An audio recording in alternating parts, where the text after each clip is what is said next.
Os construtores de Babel tinham um conhecimento generalizado do futuro, dos seus conhecimentos das estrelas. Eles provavelmente não sabiam das particularidades, por isso desenvolveram o plano de contingência. Esse plano é indicado pela frase façamos um nome. A etimologia cultural, mas o uso histórico das palavras, da palavra hebraica Shem, para nome nos diz volumes, de acordo com notas de Vine, nos Strong's Numbers. Isso seria um memorial, mas que também tem o sentido de algo que continua com fama. Adicionando uma versão à raiz que a palavra nos dá, inclui-se configurar. Configurar alguma coisa em outro lugar diferente, mas que depista com estilo de expressão marcado por obscuridade, um amplo ou signo celestial. Quando colocamos tudo isso junto, teremos uma noção exata do quadro que se pinta nos lugares misteriosos espalhados pelos 4 cantos do mundo. As pirâmides de Gaza, Stonehenge, o Portal do Sol e Asterisland, todos esses lugares e muitos outros são memoriais ditos nas Escrituras. Eles são o plano de contingência. Muitos cientistas de ponta e pesquisadores como Hancock Weston e Ciro Boval recentemente começaram a entender e explicar essa conexão celestial. Eles apontam uma ordem, um padrão consistente de uma geometria sagrada, incorporada dentro das medidas e construções. Existem também representações do céu, representando um tempo antes do grande dilúvio, sua dispersão antecipada. Aconteceu quando vemos esses memoriais resultantes espalhados pelo mundo de hoje. Julgamento de Deus, separação e confusão das línguas, uma só língua, um só continente. A resposta de Deus para este perigoso ato de rebelião é algo que não é comumente entendido. Quando Deus diz que iria espalhá-los, Ele disse em hebraico que iria dispersá-los e quebrá-los em pedaços de maneira miraculosa. Sabemos que os idiomas foram trocados rapidamente naquele tempo. No entanto, já imaginou que os continentes podem ter sido empurrados para se separarem de uma massa de terra única?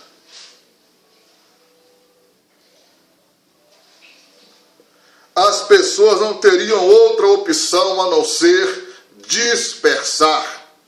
Isso mesmo. As pessoas não teriam outra opção senão dispersar.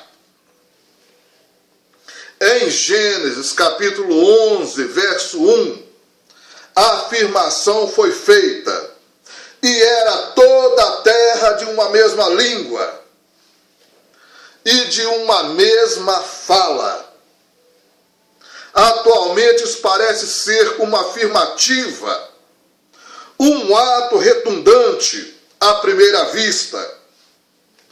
Todavia, a palavra hebraica, shafar, é traduzida em Gênesis 11:1 como língua. Esse é o significado literal. Entretanto, nessa narrativa contextual, um significado figurativo de um lábio como um litoral natural e constante em todo lugar. Litoral, Gênesis 22:7.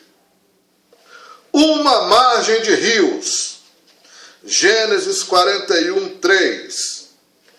E a borda de um material, Êxodo 26, verso 4. Isso significa que eles eram de apenas um litoral, como um enorme continente. E pergunto, seria essa a memória de Atlântida? Seria essa a memória de Atlântida? O continente perdido que nunca foi encontrado, porque ele consiste de todos os continentes unidos. Essa escritura e palavras somente podem não dar suporte suficiente para que aleguemos, ou para fazermos essa alegação. Mas temos outros versículos curiosos nas Escrituras, e até obscuros, mas mencionam esse mesmo evento. Em Gênesis capítulo 10, verso 25, a linhagem de Noé era de 3 filhos. Desta linhagem, 510 anos depois do dilúvio e durante a descrição de Babel, é nascido Peleg. E a Éber nasceram 2 filhos. O nome de um foi Peleg, porquanto em seus dias se repartiu a terra. E o nome de seu irmão foi Joctã. Leiamos novamente. E a Éber nasceram 2 filhos. O nome de um foi Peleg, porquanto em seus dias se repartiu a terra. E o nome de seu irmão foi Joctã. Gênesis 10, 25. Agraciados, a palavra hebraica para Peleg significa terremoto. A palavra para dilúvio é derivada de Palag, a mesma raiz de Peleg, o que significa ser partido, dividido. A terra tinha um litoral comum, como um continente, e de repente foi partida dentro da organização atual. Isso mesmo, a terra tinha apenas um litoral comum, como um grande continente, e de repente foi partida dentro da organização atual a qual nós conhecemos. E sabemos o nome desse continente: Pangeia. Como você imagina que a vida sobreviveria a uma catástrofe como essa? Lembre-se, santos do Senhor, que a palavra dispersar em Gênesis 11:8 foi no sentido de um ato de forma miraculosa. Aleluia! Os fósseis achados sustentam essa ideia de um deslocamento repentino de massa da Terra.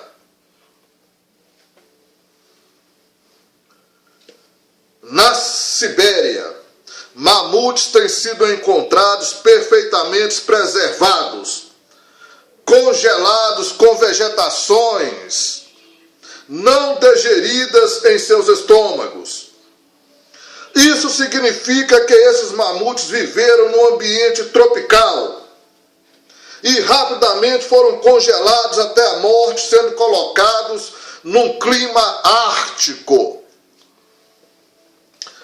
O professor Hapgood propôs uma teoria que os continentes estavam atualmente flutuando numa fina manta compacta, algo como um suporte rolante,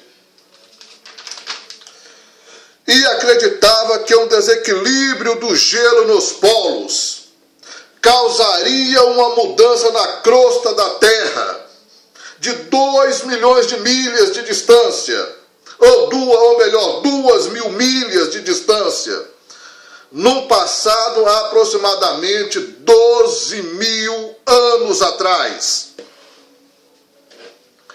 Essa mudança poderia causar um deslocamento instantâneo de grande massa da Terra.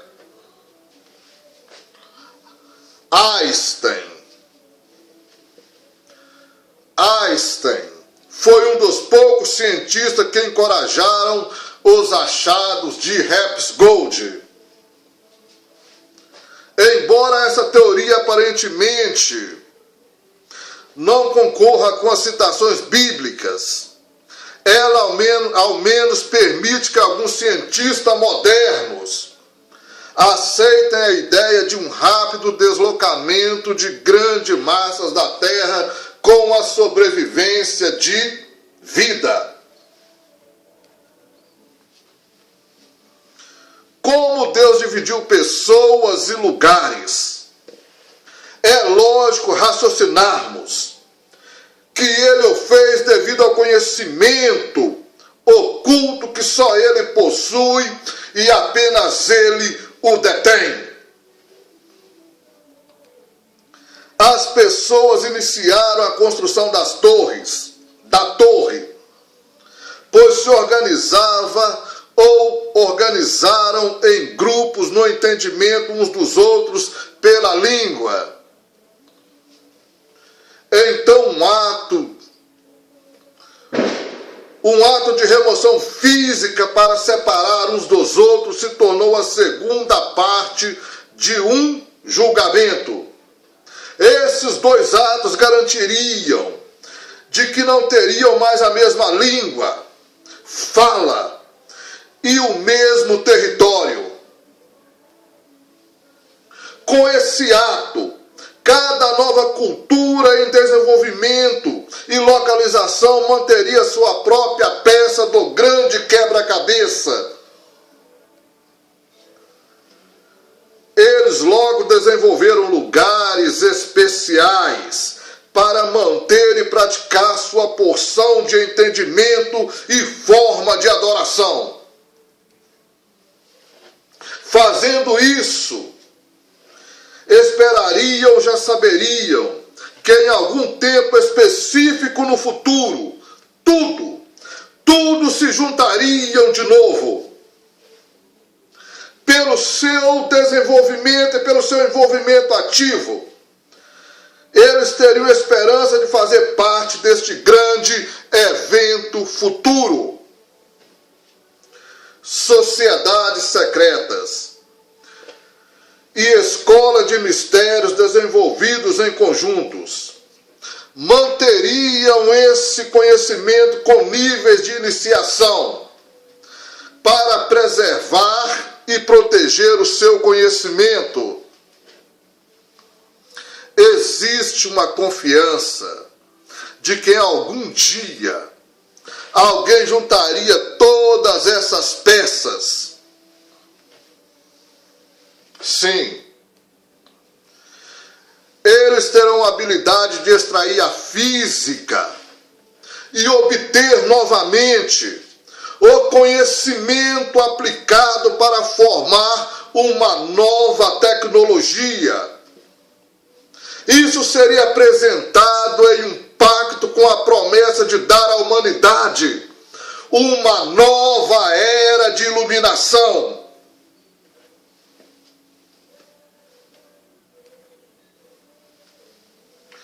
Mas, como sempre, dentro do ocultismo, você consegue mais do que aquilo que você barganha. E nunca aquilo que você esperava. Quem está no topo pode alcançar os céus? Pergunto. Quem está no topo pode alcançar os céus?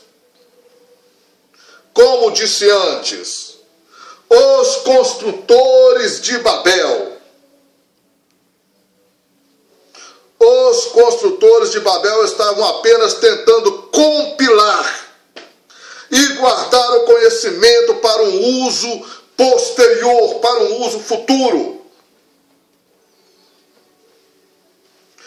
Para ilustrar, digamos que eu seja um engenheiro de televisão.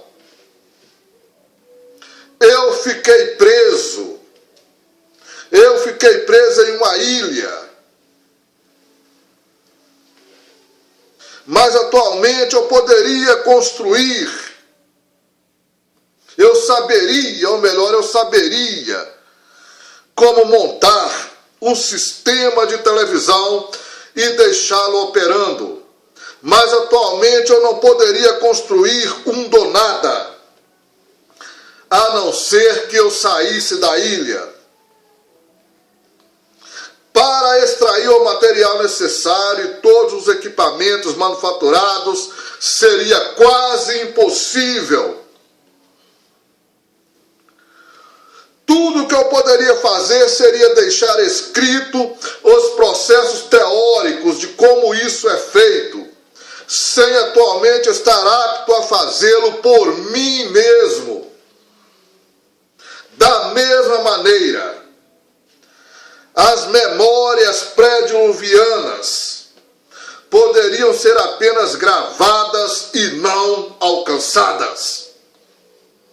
Repito, da mesma maneira, as memórias pré-diluvianas poderiam ser gravadas e não alcançadas. É indicada na história de Babel que sua cabeça, Satanás, tentaria alcançar o céu no tempo certo e eternizar essa dimensão. Quando nós voltamos ao verso, aquele que está no topo pode alcançar os céus. Sim. Quando voltamos à pergunta feita, aquele que está no topo pode alcançar os céus. É um remanescente do desejo expresso de Lúcifer. Eu subirei aos céus, e acima das estrelas de Deus exaltarei o meu trono. Subirei acima das mais altas nuvens, e no monte da congregação me assentarei nas extremidades do lado do norte. Isaías 14:13. A palavra topo também significa líder ou cabeça. as Escrituras em Ezequiel, capítulo 28, verso 13, descreve algo sobre Lúcifer.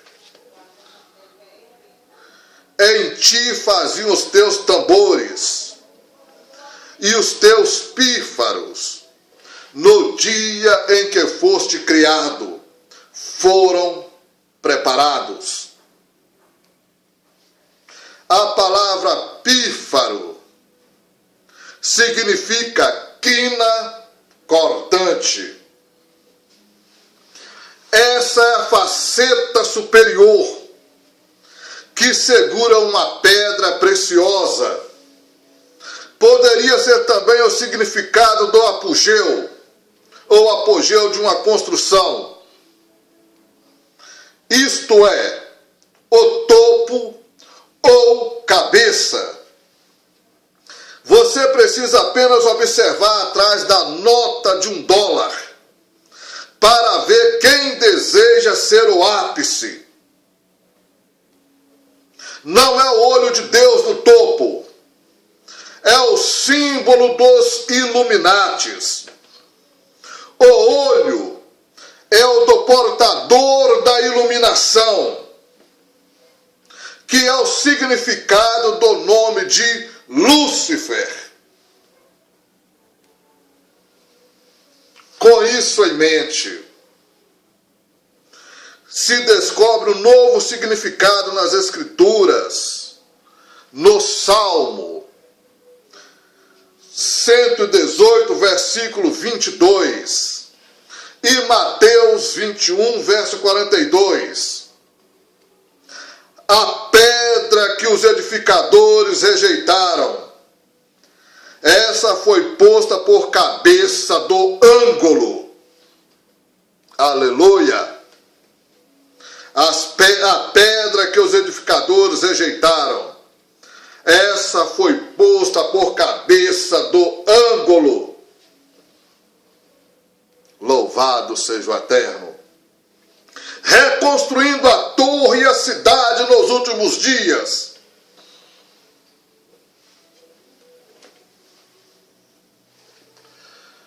Reconstruindo a torre e a cidade nos últimos dias. O anticristo terá a chave. Existe um antideus que virá. Na primeira de suas 2 aparições, ele determinará com que muitas coisas sejam de maneiras diferentes. Daniel capítulo 8, versículo 23. Mas no final do seu reinado, quando acabarem os prevaricadores, se levantará um rei, feroz de semblante, e será entendido em adivinhações. Entendido em adivinhações, meus amados, significa não apenas compreender, mas também saber utilizar um quebra-cabeça ou conhecimento secreto. Isso mesmo. Será capaz de utilizar o quebra-cabeça e o conhecimento secreto. Ele perceberá o que o oculto realmente é. Ele decifrará o que o oculto realmente é em seu pleno sentido. Não como seus predecessores de antes. Ele montará as peças espalhadas das lendas e mitos desses lugares misteriosos, novamente dentro de um mesmo quadro. Fazendo isso, ele vai extrair a física e desenvolverá de novo a força usada antes do grande dilúvio. É dito por Deus a Daniel Seja bendito o nome de Deus, a eternidade, porque dele são a sabedoria e a força, e ele muda os tempos e as estações, ele remove os reis e estabelece os reis, ele dá sabedoria aos sábios e conhecimento aos entendidos. Daniel capítulo 2, verso 20 a 21. Ele altera, muda ou diferencia os anos, tempos fixados. Em contexto, a linguagem implica em troca de estações, mas também inclui uma descrição de tempos. Isso afirma que é Deus quem governa o tempo linear e a sua organização. Sim, apenas Deus é o Senhor absoluto do tempo e do espaço, do tempo linear, e é Ele quem faz a sua organização. Acho que podemos concordar que isso não se refere a feriados, e sim as mesmas palavras em aramaico são usadas em outro texto em referência ao anticristo, e tem sido comumente aceito como significado de feriados. Aqui o texto em Daniel 7, versículo 25. Veja bem. E proferirá palavras contra o Altíssimo, e destruirá os santos do Altíssimo, e cuidará em mudar os tempos e a lei, e eles entregues na sua mão por um tempo e a metade de um tempo. Proferirá. Proferir palavras contra o Altíssimo é elaborar em detalhes alguma coisa contra o Eterno.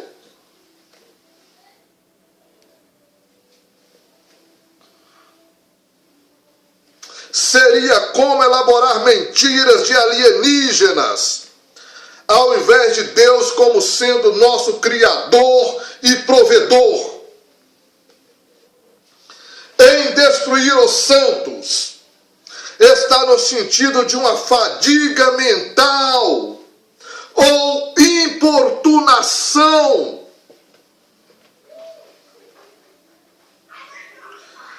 Muitas das revelações da nova era, feitas pela ciência de ponta, são gradualmente aceitas pela corrente principal da sociedade.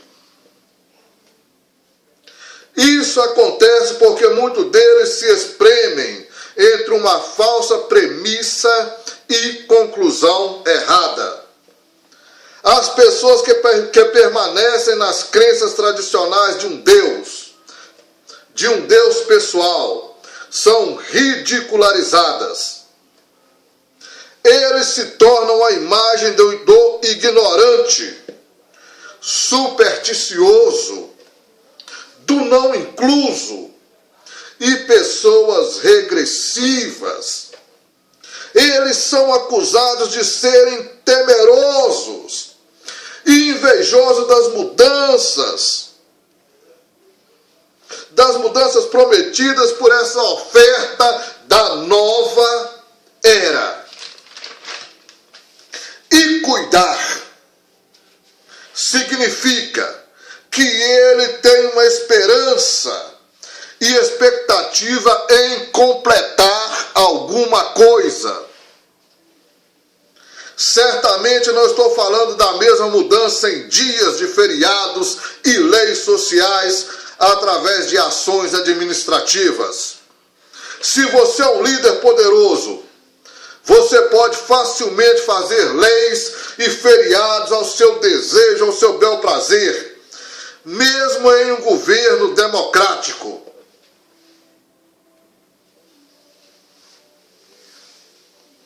O que é descrito aqui é muito mais sério do que isso. A palavra aramaica que descreve a soberania de Deus no tempo linear é a mesma palavra usada aqui para tempos. Exatamente o que o anticristo espera mudar. Exatamente o que o anticristo espera mudar. A lei que ele espera quebrar é a improvável tarefa de destruir as leis naturais que governam o tempo e o espaço. Ele quer alterar ocasiões fixadas e designadas no tempo linear, viajando através dele, para trazer o poder e controlá-lo. Sim, esse é o poder do céu que será sacudido. É as potências do céu que serão abaladas, as asas do vento e o caminho dos anjos descrito por Enoque como gravidade. Esse tipo de viagem é possível através de meios que lidam com a gravidade. Observe que é o poder de Deus que se torna deslocado. Sim. Observe, é o poder do Eterno que será deslocado. É Deus quem sacode os céus, assim como a terra desta vez. Ele permite que esse poder seja usado como parte de seu plano total. O uso dessa tecnologia dado por Satanás à humanidade não causa inquietação. O Eterno permitirá. Deus permitirá. Ele aparentemente permite que esse ato descontrolado aconteça. O Altíssimo está dando asa aos seus vãos corações rebeldes. Apenas alguma corda para se pendurarem. Pelos seus próprios atos, eles serão julgados. Dobrar o espaço. A gravidade é a chave. A gravidade é o único objeto de resistência a velocidades muitas elevadas. Repito, a gravidade é o único objeto de resistência a velocidades muito altas. Esse é o ponto de equilíbrio para o tempo.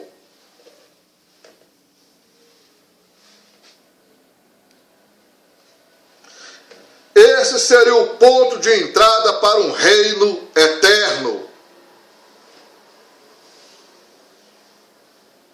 Uma maneira de se vencer a gravidade seria necessária.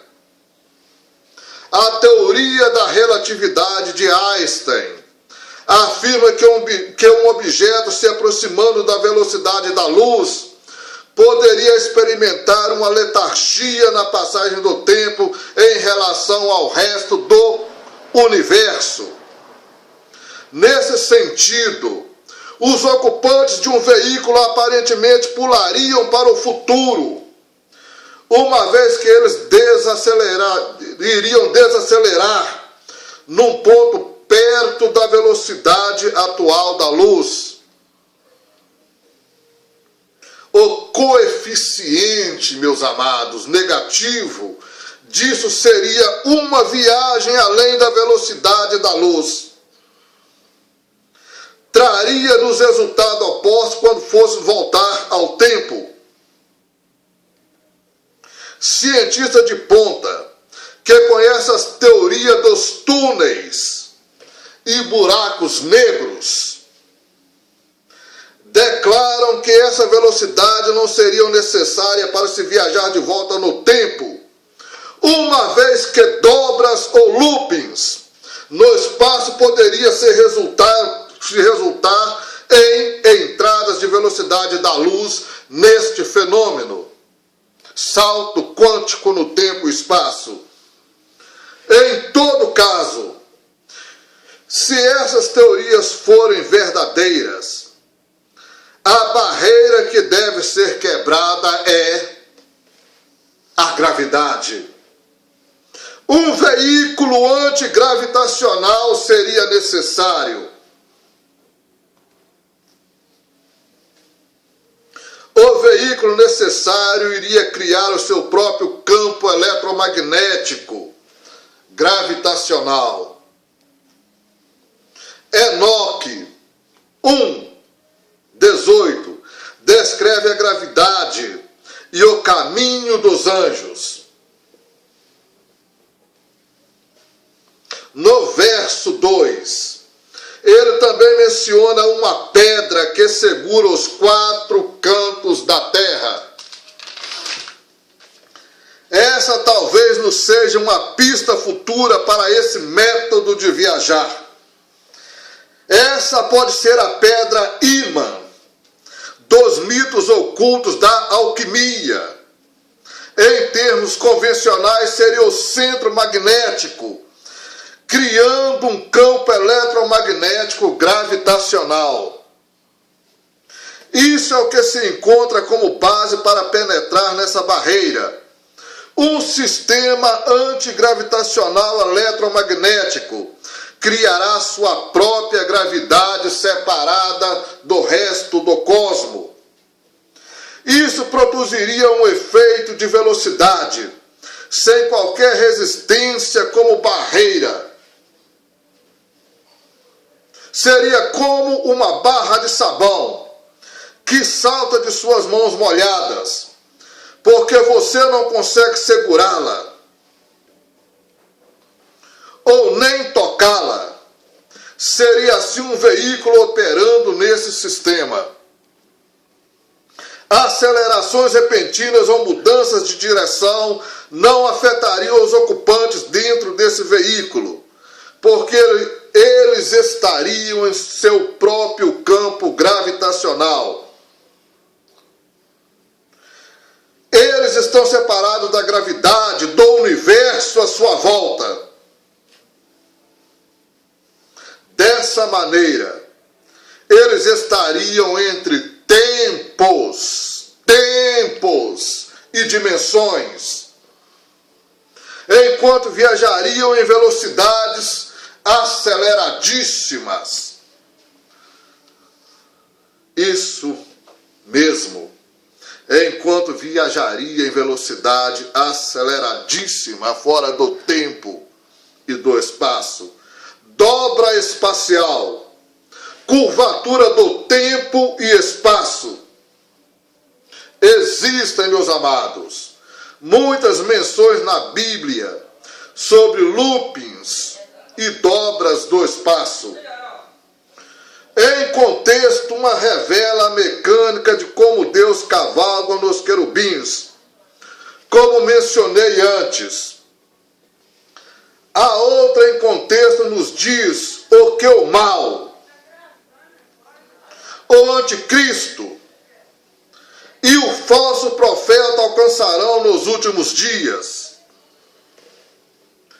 Prestem bem atenção.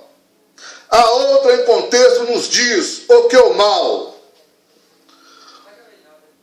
o anticristo e o falso profeta alcançarão nos últimos dias, em um período conhecido como a Grande Tribulação. Abaixou os céus e desceu, e a escuridão estava debaixo dos seus pés. Salmos 18, verso 9. Aqui está a mesma passagem em contexto com outra versão. Ele dobrou os céus e desceu. A escuridão estava debaixo dos seus pés. E montou num querubim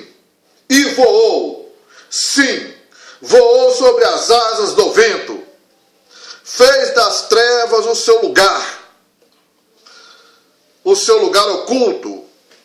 O pavilhão que o cercava era a escuridão das águas e as nuvens dos céus. Salmo 18, 9 a 11. Os irmãos confiram o texto à parte. Como já vimos, há uma descrição da nuvem como veículo e um método de viajar como as asas do vento, que é a gravidade. Repito, como já vimos, há uma descrição da nuvem como veículo e método de viajar com as asas do vento, que é a gravidade. Adicionado a todo o processo, temos a ideia de dobrando os céus, como um fato bíblico. Esse é um conceito que só agora estamos começando a entender. Agora olharemos em algumas passagens em que Satanás, o imitador, faz a mesma coisa. Vejamos Daniel 8, 9 a 12. Verso 9. E de um deles saiu um chifre muito pequeno, o qual cresceu muito para o sul, e para o oriente, e para a terra formosa. Verso 10. E se engrandeceu até contra o exército do céu, e alguns dos exércitos, e das estrelas, lançou por terras, e os pisou. Verso 11. E se engrandeceu até contra o príncipe do exército, e por ele foi atirado sacrifício, e por ele foi tirado sacrifício contínuo, e o lugar de seu santuário foi lançado por terra. Verso 12. E um exército foi dado contra o sacrifício contínuo, por causa da transgressão, e lançou a verdade por terra, e o fez e prosperou. Daniel 8, de 9 a 12. Amados, aqui existe um texto que poderia ser tão mal interpretado, podendo até mesmo parecer algo totalmente diferente. Uma das chaves mais importantes é a palavra em itálico, sacrifício. Por quê? Não existe palavra no idioma original para sacrifício. Ela foi adicionada, assumindo-se que a palavra diariamente signifique sacrifício no tempo real, regularmente. Veja o que a palavra para diariamente significa: aquilo que é feito continuamente ou contínuo, uma constante. Esse texto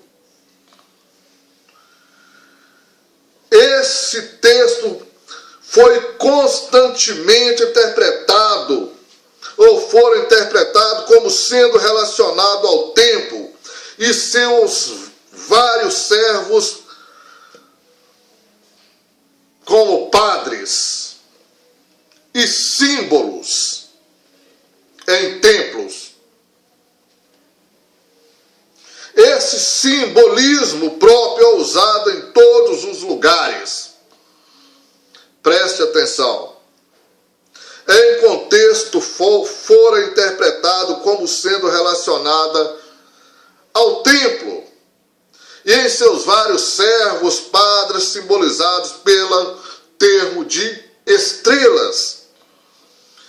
E esse simbolismo próprio é usado em todos os lugares, também como significando anjos. Esse simbolismo próprio é usado em todos os lugares também como significando anjos. Pois bem, esse entendimento inimaginável para tradutores da Bíblia no ano de 1648, ou até mesmo em 1900, considerá-lo como anjos celestiais é também implicar que alguém de um plano linear, mortal, penetrou no eterno e fez prisioneiros. Mesmo hoje, tradicionalmente as pessoas mais treinadas se assustam, ou até mesmo para considerar uma coisa como essa. Acredito que a Bíblia diz o que isso significa, e o significado é o que é dito.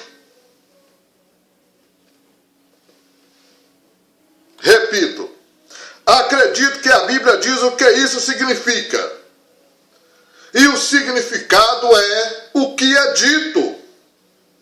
Extrapolando esse possível entendimento, a palavra para engrandeceu, usada aqui muitas vezes nesse contexto, tem uma ampla variedade de significados. Pode significar o amadurecimento no processo de crescimento, no processo de aprendizado. No entanto, outro significado é o torcer ou guinada.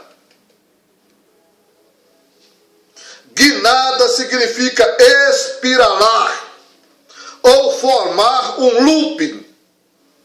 Esse duplo significado pode ser mais do que uma coincidência interessantíssima. Só em nossa época podemos entender esses conceitos quando os mesmos são retirados da língua original. Assim Deus disse a Daniel, de que muitas profecias seriam caladas e seladas até que o conhecimento aumentassem e as pessoas poderiam interpretá-lo. Esse texto pode estar nos dizendo que o pequeno chifre, o anticristo, desenvolverá uma habilidade de penetrar no contínuo tempo e espaço. Ele tomará as verdades celestiais de seus lugares seguras nos céus e aplicá-los na terra. Isso mesmo. Ele tomará as verdades celestiais de seus lugares seguros nos céus e aplicá-los na terra. Será dado um exército a ele para ajudá-lo. Prestem bem atenção. Será dado um exército a ele para ajudá-lo. Observe também que o próprio Deus dá isso a ele por um tempo, uma divisão de tempos em tempo. Ele não anda perigosamente ou perdido nisso tudo. Deus está permitindo ao homem Satanás ir assim tão longe. Isso irá servi-lo e ao seu desejo de destruir Satanás totalmente. Esse texto sempre teve uma contra-referência em outro evento. Em Apocalipse 12, 3 a 4. Apocalipse 12, 3 a 4, verso 3.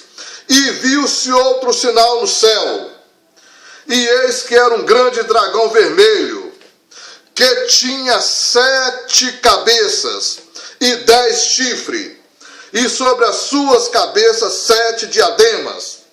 Verso 4.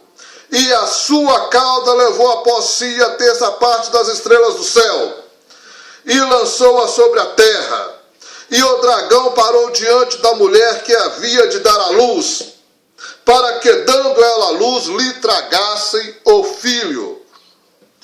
Esse é o livro do Apocalipse. Aleluia! Essa é a suposta descrição de uma batalha da era pré-adâmica entre anjos de Deus e a rebelião de Satanás. Repito, essa é a suposta descrição de uma batalha da era pré-adâmica entre os anjos de Deus e a rebelião de Satanás. Esse é o livro do Apocalipse. Esse é o livro da revelação. E em nenhum lugar esse livro se volta ao passado. Ele descreve eventos futuros, não refletidos em eventos passados. E em nenhum lugar esse livro se refere de volta ao passado. Não existe nenhuma indicação de que essa seja qualquer coisa da era pré-adâmica. Nem mesmo o idioma original atesta isso. O dragão não está obrigando as hostes celestiais a segui-lo. Em grego, ele apreendeu e capturou-os como prisioneiro. E esse dragão representa simbolicamente a rebelião inteira. Uma parte dessa passagem inclui 7 governantes, 7 reinos anteriores e 10 ajudantes da terra, descritos como diademas, coroas, cabeças, etc. A cauda faz a leva ou captura. Em Isaías, talvez encontraremos uma passagem que defina o que a cauda seja. Usado em simbolismo.